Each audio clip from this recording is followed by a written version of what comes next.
Hello everyone, welcome back to my YouTube channel. ಇವತ್ತು ನಾವು ಅಪ್ಪ ಮಾಡೋದು ಹೇಗೆ ಅಂತ ನೋಡೋಣ. ನಮ್ಮ ಕಡೆಯವರು ಅಪ್ಪ ಅಂತ ಹೇಳ್ತಾರೆ, ಕೆಲವರು ಪಡ್ಡು ಅಂತ ಕೂಡ ಹೇಳ್ತಾರೆ. ಇದನ್ನು ಸಿಂಪಲ್ ಆಗಿ ಬ್ರೇಕ್ಫಾಸ್ಟಿಗೆ ಮಾಡ್ಕೊಳ್ಬೋದು.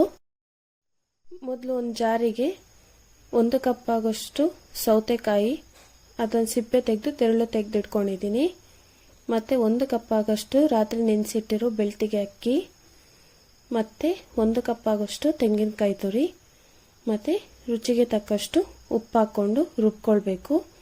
ಇದಕ್ಕೆ ನೀರು ಹಾಕೋ ಅಗತ್ಯ ಇಲ್ಲ, ಯಾಕಂತ ಹೇಳಿದರೆ ಸೌತೆಕಾಯಲ್ಲೇ ನೀರು ಬಿಟ್ಕೊಳ್ಳುತ್ತೆ, ಹಾಗಾಗಿ ನೀರು ಹಾಕೋದೇನು ಬೇಡ. ಮತ್ತು ಸ್ವಲ್ಪ ರುಬ್ಕೊಂಡು 1 ಕಪ್ ಆಗೋಷ್ಟು ಬೆಲ್ಲ ಹಾಕ್ಕೊಳ್ಬೇಕು.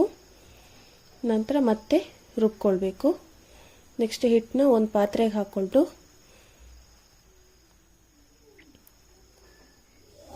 ಸ್ವಲ್ಪ ನೀರು ಹಾಕ್ಕೊಳ್ಬೇಕಷ್ಟೇ. ಅರ್ಧ ಗ್ಲಾಸ್ ಆಗೋಷ್ಟು ನೀರು ಹಾಕಿದ್ರೆ ಸಾಕು. ಹಿಟ್ಟು ಆ ಹದಕ್ಕೆ ಬರಬೇಕು. ನೆಕ್ಸ್ಟ್ ಇದಕ್ಕೆ ಬೇಕಾಗಿರೋ ಚಟ್ನಿ ಹೇಗೆ ಮಾಡೋದಂತ ನೋಡೋಣ. ಫಸ್ಟ್ ಒಂದು ಜಾರಿಗೆ 1 ಕಪ್ ತೆಂಗಿನಕಾಯಿ ತುರಿ, 2 ರಿಂದ 3 ಹಸಿಮೆಣಸು, ಸಣ್ಣ ತುಂಡು ಹುಳಿ, ರುಚಿಗೆ ತಕ್ಕಷ್ಟು ಉಪ್ಪು, ಮತ್ತು ಸಣ್ಣದೊಂದು ಈರುಳ್ಳಿ ತುಂಡನ್ನು ಹಾಕ್ಕೊಂಡು ಸ್ವಲ್ಪ ನೀರು ಹಾಕ್ಕೊಂಡು ರುಬ್ಕೊಳ್ಬೇಕು.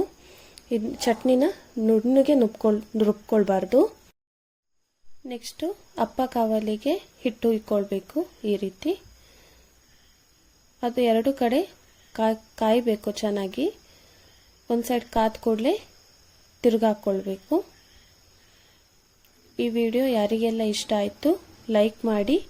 ಹಾಗೆ ನನ್ನ ಚಾನಲ್ನ ಇಲ್ಲಿವರೆಗೆ ಯಾರು ಸಬ್ಸ್ಕ್ರೈಬ್ ಮಾಡ್ಕೊಳ್ಳಿಲ್ಲ, ಪ್ಲೀಸ್ ಸಬ್ಸ್ಕ್ರೈಬ್ ಮಾಡ್ಕೊಳ್ಳಿ. ಹಾಗೆ ಬೇರೆ ಯಾವ ರೆಸಿಪಿ ಬೇಕು ಅಂತ ಕಮೆಂಟ್ ಮಾಡಿ.